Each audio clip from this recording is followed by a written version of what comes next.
Bernard Herrmann è figlio della middle class di New York, nato da una famiglia di origine ucraina. Il padre, giunto negli States, cambiò il suo nome da Abram Dardik ad Abram Herrmann, mentre il nome della madre era Ida Gorenstein.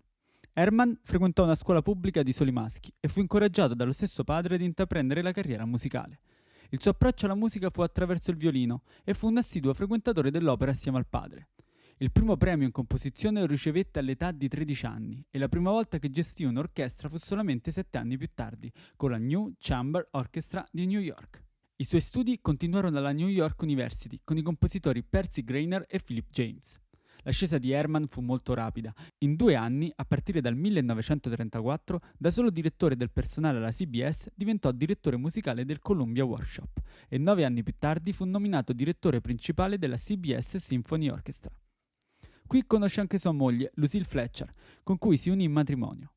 Essendo lei sceneggiatrice, i due collaborarono molto in radio e dopo aver avuto 2 figlie, nel 1948 la coppia divorziò. Herrmann si sposò l'anno successivo con la cugina di Lucille, Katie Anderson, con la quale restò unito in matrimonio fino al 1964. L'approdo al cinema arrivò grazie ad Orson Welles con Quarto Potere, dopo anni di collaborazione proprio alla CBS. Herrmann curò le colonne sonore e diresse esibizioni musicali dal vivo per i programmi radiofonici di Welles, tra cui la famosa trasmissione della Guerra dei Mondi del 30 ottobre 1938. Quarto Potere, oltre a essere la sua prima musica composta per il cinema, gli vale anche la prima nomination agli Oscar. Quell'anno fu candidato anche per l'Oro del Demonio, che prevalse su tutte le colonne sonore in corsa quell'anno, conferendogli il suo primo ed ultimo premio Oscar. Il sodalizio con Welles si rinnovò anche per il film successivo del regista, L'orgoglio degli Amberson. Tuttavia però, a causa della quasi integrale rimozione della sua colonna sonora da parte della RKO, il compositore volle che il suo nome fosse rimosso dai crediti a favore di Roy Webb. Il sodalizio cinematografico veramente più duraturo e redditizio nella carriera di Herrmann fu però quello con Alfred Hitchcock. A partire dalla Congiura degli Innocenti fino ad arrivare a Marnie, in 11 anni musicò i capolavori del regista inglese, comparendo anche in scena come direttore d'orchestra nella pellicola L'uomo che sapeva troppo, e scrivendo, a sua volta, opere capolavoro nel genere della colonna sonora, come la musica per la scena della doccia in Psycho. La collaborazione con Hitchcock terminò nel momento in cui per il film Il sipario strappato Herrmann scelse di non scrivere, come chiedeva il regista spinto dalle mode del momento, musiche jazz pop. Il successo toccò il compositore anche attraverso film di genere fantasy, stabilendo anche lì canoni, come Il settimo viaggio di Sinbad o Viaggio al centro della Terra. Pochi anni più tardi il trasferimento in Inghilterra gli significò, oltre che il terzo matrimonio, il contributo ai Beatles per l'arrangiamento di Eleanor Rigby e i 2 film di Truffaut, Fahrenheit 451 e La sposa in nero. Oltre ai registi già citati, Bernard Herrmann accompagnò con le proprie musiche le opere cinematografiche di grandi registi come Robert Wise, Nicholas Ray e Brian De Palma.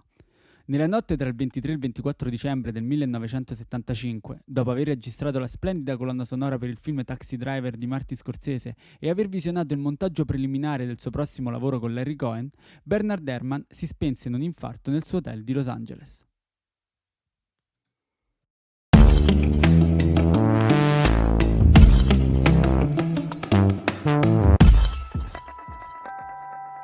Salve a tutti e benvenuti a Soundtrack City. Ciao Massimo Privitera.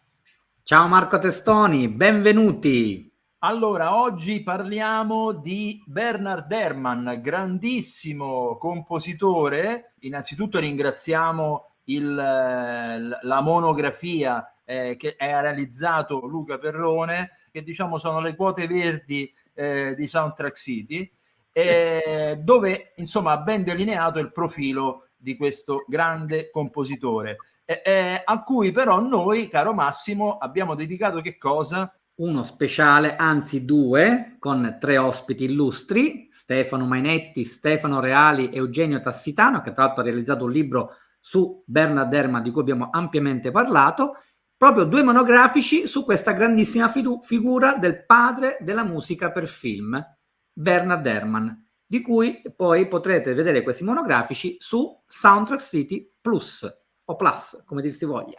Anzi, approfitto di questa occasione, questa pillola introduttiva a questi 2 monografici, per raccontarvi questo aneddoto straordinario della personalità di un Bernard Herrmann, ma raccontato in un libro a lui dedicato, inglese, da Jerome Morros, famosissimo compositore che fece Il Grande Paese. Vi ricordate che meravigliosa colonna sonora? Ecco, Jerome Morros narra che a 14 anni, parla di Herrmann, Durante l'ora di tedesco ero seduto in fondo all'aula.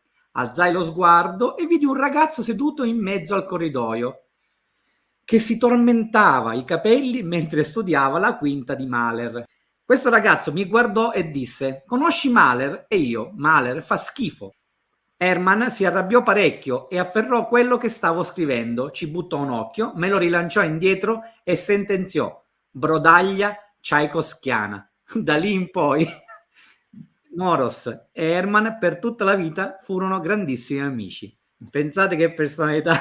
Hermann era sempre così, schietto, diretto, ma veritiero in tutte le sue cose. Di questa spigolosità del carattere di Hermann poi ne parliamo ampiamente durante il nostro speciale. Io aggiungo allora un altro aneddoto di cui ha fatto breve cenno Luca Perrone appunto sulla monografia che abbiamo appena visto, ovvero sia il discorso della tra virgolette collaborazione con i Beatles, che in realtà non è mai avvenuta questa collaborazione con i Beatles, ma semplicemente i Beatles si sono rifatti al suo stile nella stesura di una canzone in particolare che è Eleanor Rigby.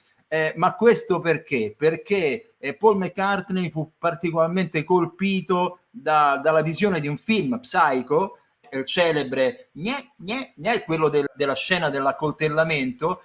Ebbene, anche dal punto di vista della registrazione è stata rivoluzionaria la ripresa che fu fatta di violini, perché i microfoni erano proprio vicinissimi alle corde, quindi davano l'idea di quella corda metallica in qualche modo anche fastidiosa, ma sicuramente molto incisiva. E quindi si andarono a sentire la colonna sonora di Psycho bene bene, ma anche quella di Fahrenheit 451. Il risultato di tutto questo fu l'arrangiamento di Eleanor Rigby. Quindi voglio dire, non è che stiamo parlando di una collaborazione di Bernard con i cari Fab Four, ma tutt'altra cosa, insomma. Ispirazione e basta.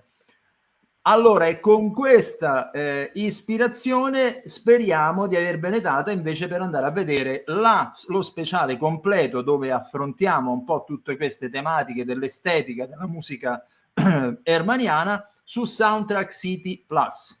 E allora a questo punto ciao Massimo, vi salutiamo e alla prossima. Bernard Herrmann.